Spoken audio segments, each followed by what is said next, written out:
This is a Devblog video. I will try to show y'all the updates. Soon I will post the IL news that came from their Discord server for those who don't have Discord. See you next time. F to Sorrow. Lead programmer this month. I spent the majority of my time improving new and current systems. As part of that focus, code in general received some significant improvements and cleanup. Diets, insects and migration received some minor additions while we are still polishing them in QA. Our focus right now is ensuring they are fun and balanced, which is often more difficult than developing the mechanic itself.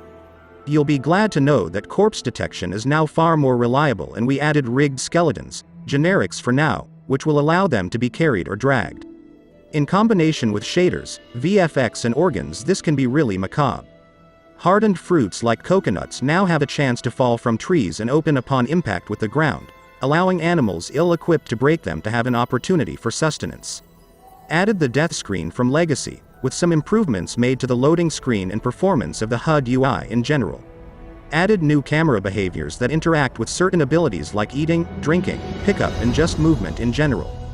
These are not the final changes, and the camera will continue to be expanded upon as development progresses. Other minor changes were made to vocals, humans, interactable foliage, the Truden Venom Pounce and more. Finally, I updated the NVIDIA DLSS plugin and implemented an alternative for non-RTX users, AMD FSR2, which will hopefully allow a wider range of players to enjoy a boost to their performance. It will also come alongside a variety of new graphic and game settings aimed at granting players increased quality of life. See you next time, everyone. MR0K. Programmer this month. I've been working on finishing the new Scavengers and Flyer, Swimming AI. The Scavengers are complete and have moved to testing. Fish AI has had a big overhaul of movement and fleeing. They are now much more active and reliable with full rotation and interactive movement. Performance improvements have also been a part of these recent changes, so we can allow more AI on the map. Also, the new Animal AI framework is coming along nicely with more performant logic and reliability. This will scale across to the new Dinosaur AI. I have also been working on a complete AI behavior debugger to allow easier testing and for collecting performance data. Some small changes to the anti-cheat also, with an updated module and upgraded permissions. DMIV. Programmer this month. I mostly worked on human-related things. The biggest addition would probably be prone support. It works similarly to crouching, and I was able to reuse some existing code, fortunately, which made the implementation significantly faster. There are some significant differences though, such as the character's collision being shorter, limited sideways camera turning, or the movement being restricted to crawling forward and backwards for now. Our humans use what is called a true first-person system. Most first-person games attach the arms and equipment to the camera directly and add the legs separately, if at all. We wanted to try a different approach and take the same character you would see from third person and place the camera where the eyes are. This presents many challenges that I looked at. First of all, sometimes the character's head can clip inside walls or the floor during certain animations. I ended up creating a system that dynamically adjusts the location of the mesh to prevent that from happening. It's a pretty effective solution that fixes the problem without being noticeable. The second issue I tackled was being able to look down your own neck, since that doesn't feel very natural if we're being honest. It mostly came down to doing the math to limit the camera movement appropriately. I also set up prone-related animations and made some tweaks to existing ones. Most of our current animations are placeholders until we're ready to make proper ones, but I made some improvements to them so that we have something better for the time being. Brian. Animator. Pretty much my only project this month has been gore. Lots of gore. All our dinosaurs now have a spinal column, ribs and that bit of meat you can never really pick off the bone. For the most part I've stuck with skeletal diagrams to keep the skeletons reasonably true to the real animals, with the notable exception of the Omniraptor, where I referenced a Deinonychus skeletal and then just kind of winged it based on that. Stegosaurus is probably my favorite so far. It looks so cool without the plates. Very satisfying collection of bones to work on. As you can probably imagine, Tenontosaurus's tail took a while, seeing as that animal is at least 90% tail. It's been a fun process really. Putting a skeleton together is a little like playing with Lego. For now we don't have other bones, just vertebrae, cervical ribs, thoracic ribs and tail chevrons, but there are a bunch of other juicy, squishy bits you'll find in the middle of a dinosaur as well. Lastly, we have gore morphs too. If you chew on a corpse, you'll notice it actually gets eaten now, revealing all those bones in the body. Don't forget to pluck out the eyes first before someone else gets them.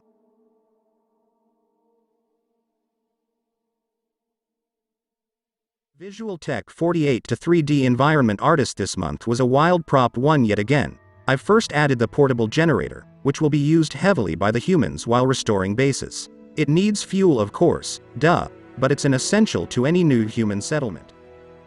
Secondly, I'd like to introduce the spotlight, with a vintage flare, that will light up the way and areas on the island in the future.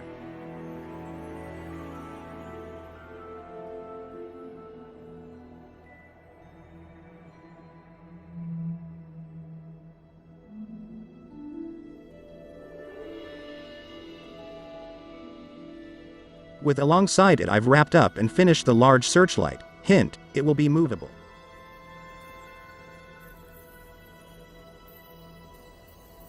And lastly, I'd like to introduce a human item, the crowbar. Besides the finished props, I've started to work on our cages, which will be featured in 5 different sizes. It's a work in progress, so it is of course subject to change. Tapwing 2D artist, it's time for our nimble, single-crested friend, the Monolophosaurus. With a nose like that, it made sense that it'd be a master of its sense of smell, but how to best use that as a mechanic? Being able to zero in on targets more easily or being able to catch scent of something from further away were starting ideas, but then another experimental idea was pitched that I quite liked. Why not a projectile of sorts, or rather a scent trap? This substance is something that Mono could use to either mark a target to keep track of it during a hunt or lay a trap for careless creatures that step through this substance and make themselves easy to chase prey for Monolophosaurus. Water and mud would be your best friend to wash off the stench with this guy running around.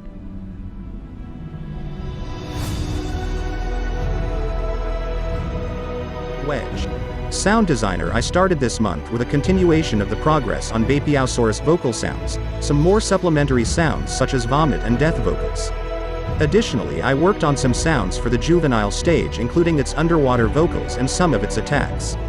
My focus shifted through the month to working on some basic sounds for humans. I have created a bespoke footstep shoe layer to be used as a sweetener on current footsteps as a placeholder, which works well for now. I have also designed some basic sounds for combat, including punch and kick movement and some satisfying impacts, in addition to a generic close combat weapon swing sound. To complete this basic set of sounds, I am working on some generic breathing to be used at various stages, including resting, a moderate breathing for exerting and movement, and a fatigued stage of breathing for injury and stamina depletion. With the impending gore update, I have done a complete overhaul to gore sounds currently used for each size category. This includes biting, chewing, gorging, tearing and ripping.